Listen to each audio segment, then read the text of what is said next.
RPS institute Jaunpur में आपका स्वागत है। होम्योपैथिक फार्मासिस्ट की ऑफिशियल आंसर की आ गई है जो आप लोग के बीच में है। देखिए आप लोग देखिए, जैसे इसमें पहला प्रश्न है, मानव में गुर्दे का प्राथमिक कार्य क्या है, अर्थात किडनी का कार्य क्या है। रक्त से अपशिष्ट उत्पादों का निस्यंदन, फिल्ट्रेशन और उत्सर्जन करना। दूसरा है, ऊतक को किस प्रकार परिभाषित किया जा सकता है, तो कोशिकाओं के समूह को हम क्या कहते हैं, ऊतक कहते हैं। ये इसमें क्या होगा, इसका सही होगा। उसके बाद प्रश्न संख्या 3 है, मानव कान का कौन सा भाग संतुलन एवं इक्विलिब्रियम बनाए रखने के लिए उत्तरदायी है, तो अर्धवृत्ताकार नलिकाएं इसमें क्या होगा, सही होगा।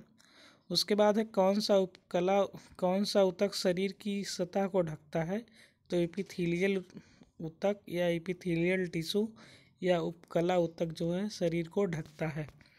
उसके बाद अगला प्रश्न है, निम्नलिखित में से कौन सा शरीर रचना विज्ञान एनाटॉमी और शरीर विज्ञान फिजियोलॉजी के बीच संबंध का सबसे अच्छा वर्णन करता है, तो इसमें होगा शरीर रचना विज्ञान एनाटॉमी संरचनाओं पर ध्यान केंद्रित करता है, जबकि शरीर विज्ञान फिजियोलॉजी कार्यों पर ध्यान केंद्रित करता है।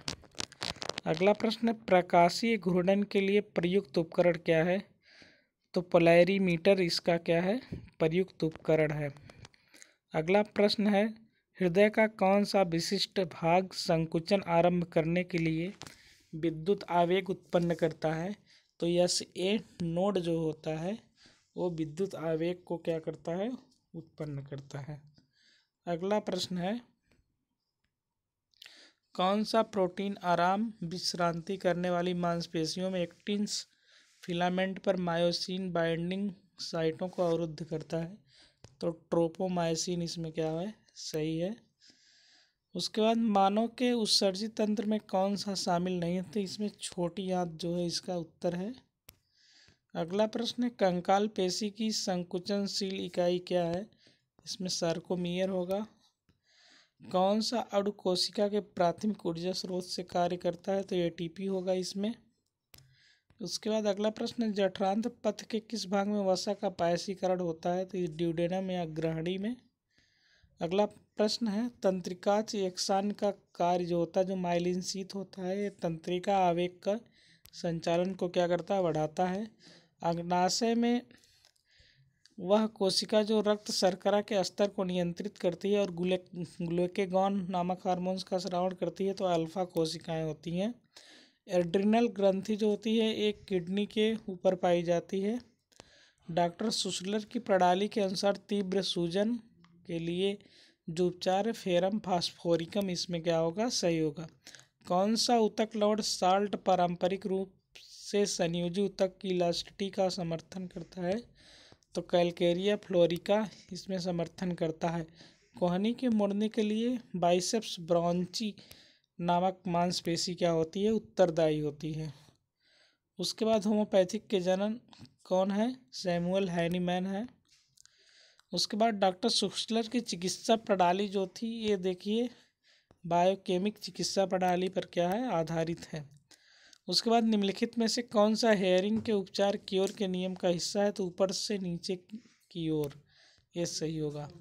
प्रारंभिक चरण के संक्रमण में फेरम फास्फोरिकम की क्या भूमिका है, तो बुखार और सूजन को ये क्या करती है, कम करती है। उसके बाद आप लोग का अगला प्रश्न है, डॉक्टर हनीमैन ने सबसे पहले होम्योपैथिक सिद्धांतों का परीक्षण किस पदार्थ पर किया था, तो सिनकोना की छाल से उन्होंने क्या किया था, परीक्षण किया था। उसके बाद निम्नलिखित में से कौन सा डॉक्टर सुसलर के 12 ऊतक लवणों में से एक नहीं है, तो कैल्शियम हाइड्रोक्साइड इसमें क्या है, नहीं है। हिस्टामिन कहाँ से स्रावित होती है, तो मास्ट कोशिकाओं से। मूत्र में निम्नलिखित में से कौन सा असामान्य घटक मूत्र पथ के संक्रमण का सबसे अधिक संकेत है, तो नाइट्राइड जो है इसमें सही होगा। डायबिटिक फुट या मधुमेहज पाद किसका उदाहरण है, तो बेट गैंग्रीन का क्या है, उदाहरण है। इसमें हमारे शरीर में जो विष को नष्ट करता है, तो इसमें लीवर जो होता है यकृत निवाहिका तंत्र जो होता है नष्ट करता है। एसिड फास्ट स्टैंडिंग का उपयोग किसके निदान के लिए किया जाता है? तो माइकोबैक्टीरियम के निदान के लिए इसका उपयोग किया जाता है। फिर उसके बाद निम्नलिखित में से कौन सा होम्योपैथिक पदार्थ एवं अनुचित तरीके से उपयोग किए जाने वाला रोगियों में आर्सेनिक विषाक्तता जैसे लक्षण पैदा करता है? तो इसमें आर्सेनिकम एल्बम क्या होगा? सही होगा। उसके बाद 32 नंबर का प्रश्न है, कौन सा शब्द मध्य कान के शोथ, सूजन और लालिमा की विशेषताओं वाली शारीरिक प्रतिक्रियाओं का वर्णन करता है? तो ओटिटिस मीडिया या मध्य कर्ण शोथ। अगला प्रश्न, तीव्र आर्सेनिक विषाक्तता के लक्षण किसके समान होते हैं? तो इसमें हैजा जो होगा वो क्या होगा? सही होगा। फिर उसके बाद चेरी लाल रंग रक्त किस विषाक्तता से होता है? तो कार्बन मोनोऑक्साइड से। धतूरा विशेषता की विशेषता क्या है? पुतलियों को फैलना, ये इसकी विशेषता है। अगला प्रश्न है, होम्योपैथिक औषधि रेमडीज तैयार करने के लिए निम्न में कौन सा सिद्धांत है? तो इसमें सीरियल तनुकरण या डायलेशन या पोटेंटाइजेशन, इसमें क्या होगा? सही होगा ये वाला। उसके बाद अगला प्रश्न है, पौधों के स्रोत से होम्योपैथिक दवाई तैयार करने की प्रक्रिया को संप्रेषण कहते हैं। उसके बाद निम्नलिखित में से कौन सा पदार्थ होम्योपैथिक में औषधि रेमडी के रूप में प्रयोग नहीं किया जाता है? तो हाइड्रोजन पेरोक्साइड का उपयोग नहीं किया जाता है। बाहरी अनुप्रयोगों में सबसे अधिक उपयोग किए जाने वाला माध्यम कौन सा है? तो पैराफिन। फिर उसके बाद निम्नलिखित में से कौन सा वह संस्था है जो होम्योपैथिक दवाओं का मानकीकरण निर्धारित करती है? तो HPI है, होम्योपैथिक फार्माकोपिया ऑफ इंडिया। उसके बाद अगला प्रश्न, होम्योपैथिक बाह्य अनुप्रयोग के लिए सामान्य आधार के संबंध में निम्नलिखित पर विचार कीजिए। तो इसमें तीनों होगा, पहला, दूसरा और तीसरा। उसके बाद अगला प्रश्न, फार्मेसी में आसुत जल या डिस्टिल्ड वाटर तैयार करने के लिए कौन सी प्रतिक्रिया होती है? साधारण आसवन विधि का प्रयोग किया जाता है। उसके बाद होम्योपैथिक दवा की क्षमता निम्नलिखित में से किसके संदर्भ में व्यक्त की जाती है? तो दशमलव स्केल और सेंटीसिमल स्केल। उसके बाद एक औसत शाही माप को मीट्रिक प्रणाली में परिवर्तित करते समय एक औसत में कितने ग्राम के अनुरूप होता है? तो 28.35। किस होम्योपैथिक औषधि रेमडी तैयार करने पर एकोनिटिकम नेप्लेस पौधे से तैयार की जाती है? तो एकोनाइट के पौधे से क्या होती है? तो तैयार की जाती है। उसके बाद एक आदर्श फार्मेसी में हार्बेरियम का प्राथमिक कार्य क्या है? तो पौधों के नमूनों को संरक्षित करना, पेपर में दबाकर।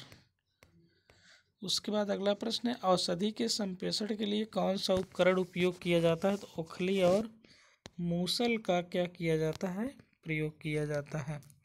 48 नंबर का है, एक कथन वाला है, इसमें एक सत्य है लेकिन दो क्या है? असत्य। इसमें यही क्या होगा? सही होगा। निम्नलिखित में से कौन सा होम्योपैथिक टैबलेट्स तैयार करने के लिए उपयोग किया जाता है?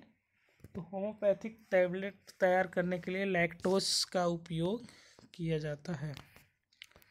उसके बाद अगला प्रश्न है, सेंटेसिमल स्केल में पहली पोटेंसी की औषधि को कैसे तनु करके तैयार किया जाता है? तो 1 भाग औषधि और 99 भाग वाहक में। ग्रामीण शिक्षा कार्यक्रम में आशा कार्यकर्ताओं की भूमिका, तो बुनियादी शिक्षा प्रदान करना और समुदायों को स्वास्थ्य सेवाओं से जोड़ना, यही इसका क्या होता है? कार्य होता है।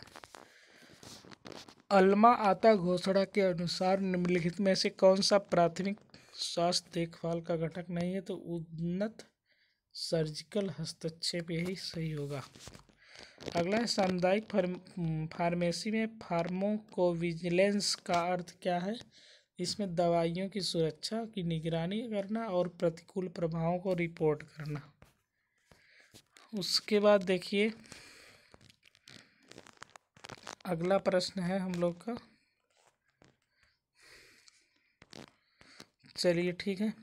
आयुष्मान भारत योजना के अंतर्गत स्वास्थ्य एवं कल्याण केंद्रों का मुख्य उद्देश्य निवारक सेवाओं से सहित व्यापक प्राथमिक स्वास्थ्य देखभाल करना। उसके बाद है निम्नलिखित में से कौन सा यौन संचारित संक्रमण है? तो सिफिलिस या उपदंश यौन संचारित संक्रमण है। और उसके बाद कौन सा स्टरलाइजेशन विसंक्रमण के तरीका रोगाणुओं माइक्रोबियों को तैयार करने के लिए उच्च तापमान का उपयोग किया जाता है? इसमें होगा नम, मोइस्ट और शुष्क ताप। यह ऑप्शन सही होगा। अगला प्रश्न है प्रशिक्षण में कोल्ड चेन शब्द का तात्पर्य है टीके की क्षमता को बनाए रखने के लिए तापमान नियंत्रित आपूर्ति श्रृंखला चेन। यही इसमें सही होगा। उसके बाद अगला प्रश्न है जनसांख्यिकी चक्र किस अवस्था में उच्च जन्म और उच्च मृत्यु दर होती है? इसमें उच्च स्थिर अवस्था सही होगा। उसके बाद है निम्नलिखित में से कौन सा अस्थायी गर्भ निरोधक? तो ट्यूबिकोटॉमी या महिला नसबंदी इसमें क्या होगा? सही होगा। कौन सा शब्द कीटों द्वारा प्रसारित ट्रांसमिटेड रोगों के लिए उपयोग होता है? तो वाहक वेक्टर जनित रोग। निम्नलिखित में कौन सा इन्वेंट्री नहीं है? तो मशीनें इसमें इन्वेंट्री नहीं है। उसके बाद दूषित जल के माध्यम से आंत्र ज्वर संचरण के लिए मुख्य रूप से कौन सा रोगजनक जिम्मेदार है? तो साल्मोनेला टाइफी। उसके बाद 63 का है शेड्यूल सी और C1 औषधियों की खुदरा बिक्री के लिए आवेदन है तो आवश्यक फॉर्म नंबर 19। उसके बाद औषधि एवं प्रसाधन मंत्रालय या प्रसाधन सामग्री अधिनियम 1940 ने सामुदायिक फार्मेसियों के संचालन को नियंत्रित करता है। इसका सही आंसर है। इस वाले प्रश्न में देखिए केवल पहला क्या होगा? सही होगा जो कैश मेमो वाला है। प्रथम वायरस को कहा जाता है, क्या कहा जाता है? कीपर कहा जाता है। ALU क्या होता है? गणना और तार्किक संक्रियाएं प्रदान करता है हमको। फिर उसके बाद इसमें देखिए ये वाला कथन क्या होगा? सही होगा SSDS। इसमें भी देखिए मैं मिलाने वाला जो पूछा है इसमें A का चौथा होगा, B का पहला, C का तीसरा, D का दूसरा। उसके बाद ये वाला प्रश्न है इसमें A का पहला, B का दूसरा, C के तीसरा, D के चौथा। इसमें सही होगा। उसके बाद एक कंपनी अपने सॉफ्टवेयर के लिए इसमें देखिए माइक्रो सर्विसेज सेवाओं की स्वतंत्र स्केलिंग की अनुमति देती है। DNS के बारे में निम्नलिखित में से कौन सा कथन सत्य है? तो उपयुक्त में से कोई नहीं। एंड्राइव्स एप्स बनाने के लिए कोटलिन्स प्रोग्रामिंग भाषा का उपयोग किया जाता है। NTFS की तुलना में FAT32 फाइल सिस्टम की विशिष्ट विशेषता क्या है? तो पुराने सिस्टम के साथ बेहतर अनुकूलता, कंपोजेबिलिटी। इसमें सही होगा। MS वर्ड में फॉन्ट डायलॉग्स बॉक्स खोलने के लिए Ctrl+Shift+F का उपयोग करते हैं। उसके बाद निम्नलिखित में से कौन सा G2C सरकार से नागरिक ई गवर्नेंस सेवा का एक उदाहरण था? Online tax filing. Computer network में सबनेट मास्क का कार्य क्या है? तो इसका कार्य है एक IP एड्रेस को निकट नेटवर्क और होस्ट भागों में विभाजित करना। उसके बाद कैश मेमोरी इसमें देखिए पहला और दूसरा क्या होगा? सही होगा। और फायरवॉल बॉक्स के बारे में निम्नलिखित में से कौन सा कथन सत्य है? दूसरा और चौथा। संयुक्त राज्य आगरा एवं अवध की राजधानी को इलाहाबाद से कहाँ हस्तांतरित किया गया? तो लखनऊ में क्या किया गया है? उसको हस्तांतरित कर दिया गया है। उसके बाद अगला प्रश्न है जो ये देखिए इसमें खरवार ही क्या होगी? सही होगी। और बाकी जनजातियाँ क्या होती हैं? पाई जाती हैं। देखिए उसके बाद इसमें कौन सा सही? A का चौथा, B का तीसरा, C का दूसरा, D का पहला। उसके बाद निम्नलिखित में से फतवा जहांदारी का लेखक कौन है? तो इसमें जियाउद्दीन बर्नी होगा। कौन? जियाउद्दीन बर्नी इसमें सही ऑप्शन है। उसके बाद UPSRLM ने रिस्क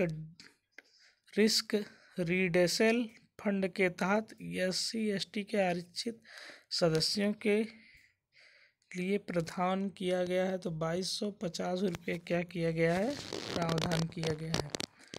उस स्वतंत्रता सेनानी की पहचान कीजिए जिन्होंने भारत के स्वतंत्रता संग्राम में महत्वपूर्ण भूमिका निभाई और उत्तर प्रदेश के बिजनौर जिले से थे। बख्त खान। उसके बाद अगला प्रश्न है, मिशन शक्ति के बारे में निम्नलिखित में से कथनों पर विचार कीजिए। इसमें देखिए 3 सही है। उसके बाद उत्तर प्रदेश पर्यटन नीति 2022 के अनुसार इसमें देखिए होगा मथुरा, गोंडा, प्रयागराज, कौशाम्बी, इसमें सही आंसर होगा। 91 में है उत्तर प्रदेश इलेक्ट्रिक वाहन निर्माण एवं मोबिलिटी नीति 2022 के तहत, इसमें देखिए 15% और रुपया 5000। हाल ही में भारतीय रेलवे ने उत्तर प्रदेश के किस शहर में पेंट माई सिटी का आयोजन किया? तो इसमें प्रयागराज। फिर उसके बाद उत्तर प्रदेश नृत्य में एक महिला नर्तक करते समय, इसमें देखिए चरकुला सही होगा। उसके बाद गलत जोड़ा को पहचानिए, उसमें से कोई नहीं। उसके बाद वर्तमान में उत्तर प्रदेश से राज्यसभा की कुल संख्या है तो उपयुक्त में से कोई नहीं। उत्तर प्रदेश सरकार ने अटल युवा महाकुंभ का उद्घाटन लखनऊ में किया। शामली की सीमाएं हरियाणा से लगती हैं, सही है। यूपीएसडब्ल्यूसी की शासकीय संरचना क्या है? तो केंद्र और राज्य सरकारों द्वारा प्रयुक्त रूप से प्रतिबंधित। उसके बाद जनगणना 2011 के अनुसार उत्तर प्रदेश की कुल जनसंख्या में महिलाओं का प्रतिशत क्या था? 4.71। उसके बाद बनारस घराने की प्रसिद्ध ठुमरी ठप्पा गायिका कौन थी? तो इसमें होगा रसूलन बाई। धन्यवाद दोस्तों, आज के लिए इतना ही।